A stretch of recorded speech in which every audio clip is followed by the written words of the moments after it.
ගොඩක් ආදරෙන් ඔයාලා හැමෝම අපේ channel එකට පිළිගන්නවා. අද කියලා දෙන්නේ ගොඩක් දෙනෙක් කන්න කැමති කෑමක්. කැරට් වලින් මාළුවක් හදාගන්න කොහොමද කියලා තමයි කියලා දෙන්නේ. ඔයාලා channel එකට අලුත් කෙනෙක් නම් subscribe කරලා එකතු වෙන්න. රසවත් අදහසත් අපිට පහලින් කමෙන්ට් කරා යන්න අමතක කරන්න එපා. අපි බලමු කොහොමද හදාගන්නේ කියලා.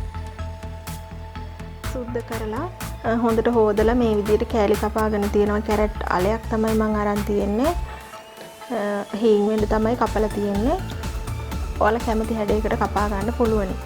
ඊට පස්සේ උකු පොල් කිරි පොඩ්ඩක් ඕන. මෙතන ගොඩක් තිබුණාට අපි මේකෙන් පොඩ්ඩයි ගන්නෙ.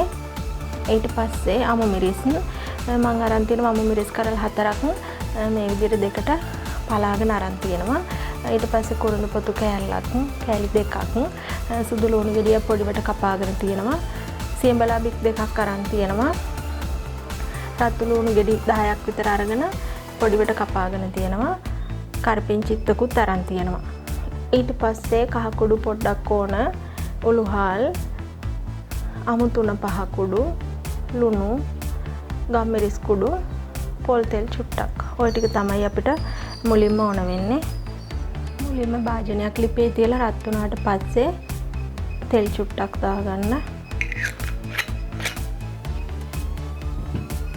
තෙල් ටික රත් වීගෙන එනකොට කපාගත්ත සුදු ලුණු බික්ක දාමු.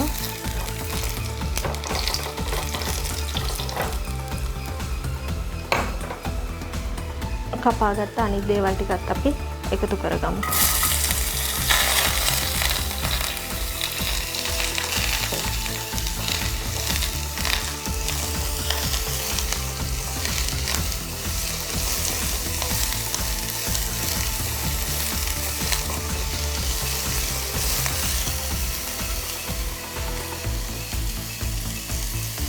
ඊට පස්සේ අපි කපාගත්ත කැරට් ටිකත් එකතු කරගමු.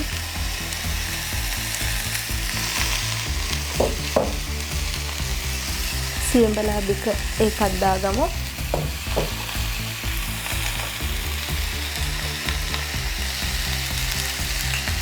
ලුණු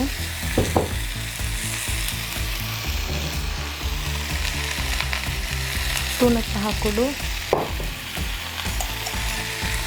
උළුහල්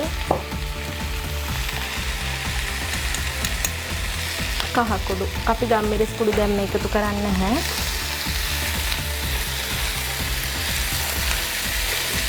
ඊට පස්සේ අපි මෙතෙන්දී මිටි කිරි ටිකත් එකතු කරගමු.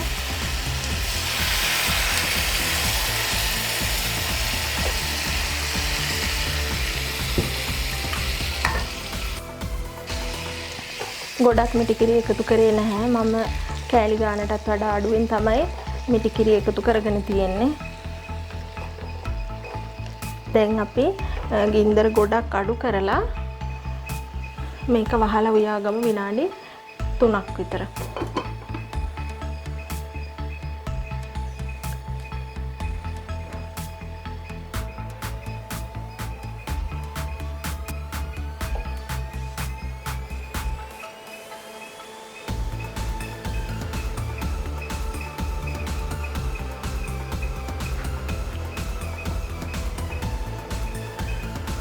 ඒ අතරතුරේ අපි පොඩ්ඩක් මේ විදිහට කලවම් කරගමු.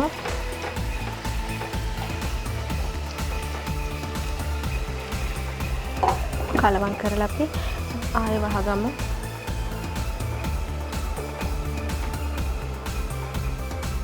ඔන්න අපි ඇරලා බලමු. කැරට් වල තැම්බෙන්න වෙලා යන්නේ නැහැ. ඒ නිසා අපි මේ තියාගත්ත කාලේ හොඳටම ඇති. මේ වෙලාවේ ලුණු බලලා මදි නම් තව ටිකක් එකතු කරගන්න.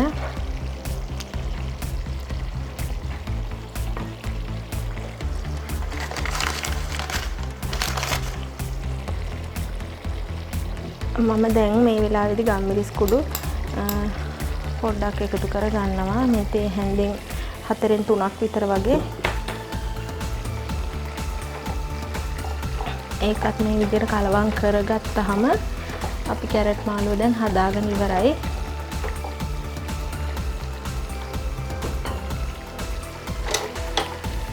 ඉතින් එහෙනම් මේ වගේම තවත් අලුත් වීඩියෝ එකකින් ආයෙ හමු වෙමු.